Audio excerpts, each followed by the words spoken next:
Pozdrav bojazi i dobrodošli u novi video. Danas video ću pričati o tome kako je Chapter 2 spasao Fortnite.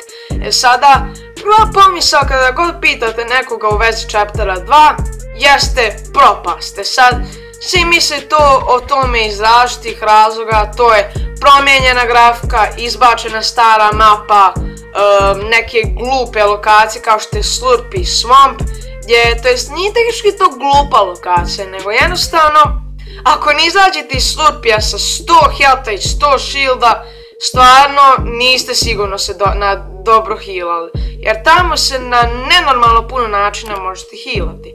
Tako da, pričat ćemo ipak o tome kako nakon svih tih mana koje su trenutno u Fortniteu u Chapteru 2, kako je to zapravo Chapter 2 spasao Fortnite, tako da bacite like, share, subscribe, pa bi se mogli da krenemo.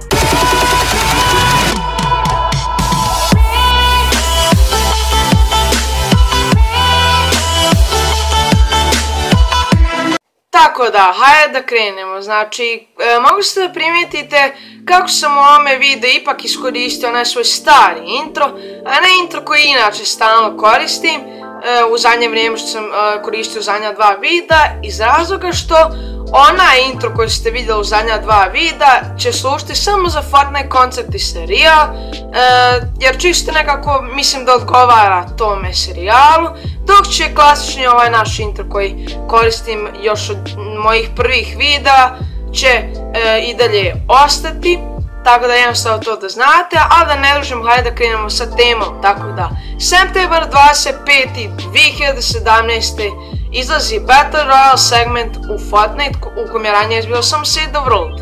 I da, nećemo pričati o sezoni 0 kada je još bio nekako Fortnite u beti i nerazvijen, nego idemo od sezone 1. Tako da, sezona 1 u Fortniteu Chaptera 1. Niko ne zna za Fortnite, jednostavno. Niko ne priča o tome na YouTube-u, odnosno rijetko ko je pričao. I kako je jednostavno on postao popularan. Jednostavno neko bi išao, listao što ima novo od njegovih omiljenih YouTubera. I šta bi se desilo? Slučajno recommended iskoči neka igrica, zove se Fortnite. Uđe u taj video ta osoba koja vidi u kome uđe to u recommended i svidio se kako izgleda. Zatim skonta da je free, instalira taj video i zatim ako ju se svidi kaže svojim prijateljima i tako recimo. I što se tiče Fortnite sezone 1, jako malo kontenta, nije bilo mnogo puški, ali zato ipak je to OG Fortnite sa starim lokacijama kao što je Tomato Town. I da, i dalje Fortnite nije tada bio ono najbolji, kao što svi kažu, kao da je Fortnite sezona 1 najbolji period Fortnitea, jer koliko god svima nedostajao stari Fortnite, i dalje tu nije bilo mnogo kontenta. Tako da idemo na sezonu 2 kada se dosta toga mijenja, dodaje se mnogo puški, dodaju se mnogi skinovi, Fortnite polako postaje popularan na YouTube-u i bukvalno svuda se spominje, ali i dalje nije pretjerano popularan.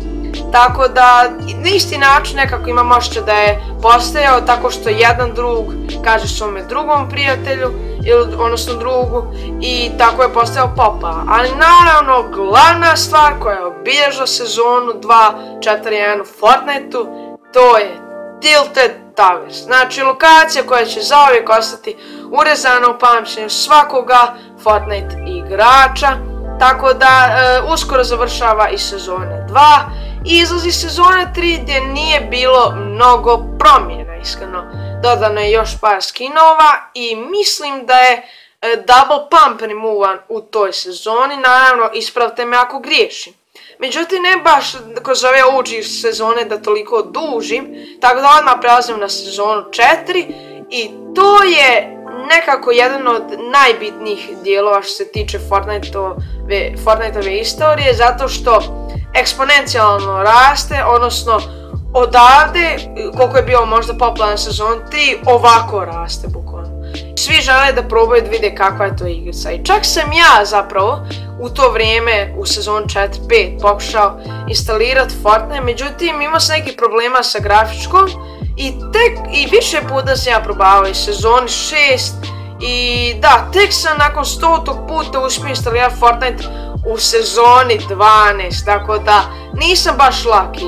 I da, tada Fortnite eksponencijalno raste i čitava sezona 4 bila bazirana na superherojima. Zatim izlazi sezona 5 koja uvodi lokaciju Paradise Palms, jako cool, puno skinova, kada i isto također i dalje je Fortnite jako popularan i mislim da je u toj sezoni donekle bio i Kevin the Cube i dosta ludih stvari se dešava, ako možemo reći. U sezoni 6 malo popularnost malčice spada, ali i dalje ne previše, međutim dolazimo do sezone zbog koje uopšte snimam ovaj video, a to je sezona 7. Mnogima se nije sezona 7 svidjela iz razloga zato što u toj sezoni su dodani avioni i Infinity Blade. Sada, ja ne mogu sad nikako mišljenje da dam o aviona, pošto tada nisam igrao, ali svi su govorili da su bili jednostavno, svi govore da su jednostavno bilo overpowered i da ih niko nije volio.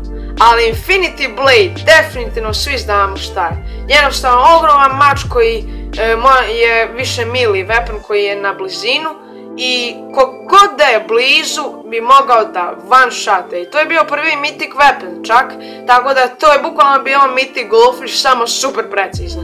I da, od tada Fortnite što se tiče popularnosti propada i manje se spominje, onda dolazi sezona 8 koja je bila Pirate Team i situacija nije bila toliko loša kao sezone 7, međutim i dalje je Fortnite manje popularna. Izlazi sezona 9 koja svi kažu da je bila nekako malo dosadna i naravno glavna sezona uništenja Fortnite, sezona 10. A svi znamo razlog. Zašto? Zato što je to bio period u kome je Epic Games u Fortnite htio da napravi noob friendly. To se spominje u 5 stvari koje ne volim kod Fortnite-a. Jednostavno dodali su mekove koji su mogli, znači, da ih vozite, da pucate sa njima, mogli ste da skačete na druge igrače, da ih stompujete i na različite načine da ih ubijate. I tako su vinove dobijali svi noobovi koji su tada igrali. Zato su svi pro playeri pisali removed Max Fortnite-u, to jest Epic Gamesu su pisali i tako je nastao i hashtag remove the Max from Fortnite i to je bila jedina tema na Twitteru u to vrijeme. I onda svi se nadaju šta će dalje biti sa Fortnite-om. Da li će zauvijek i dalje nastaviti propadati i kako će biti sezona 11.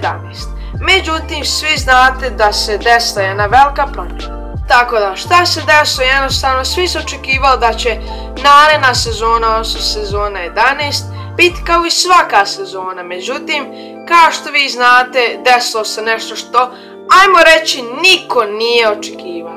Uzeli su sve i dobre i loše stvari, kao što su mekovi, stara vozila tipa ATK Quad, stara mapa, stara grafika, sve što vam je palo na pamet iz chaptera 1, kao da su uzeli ovako i bacili u smeće.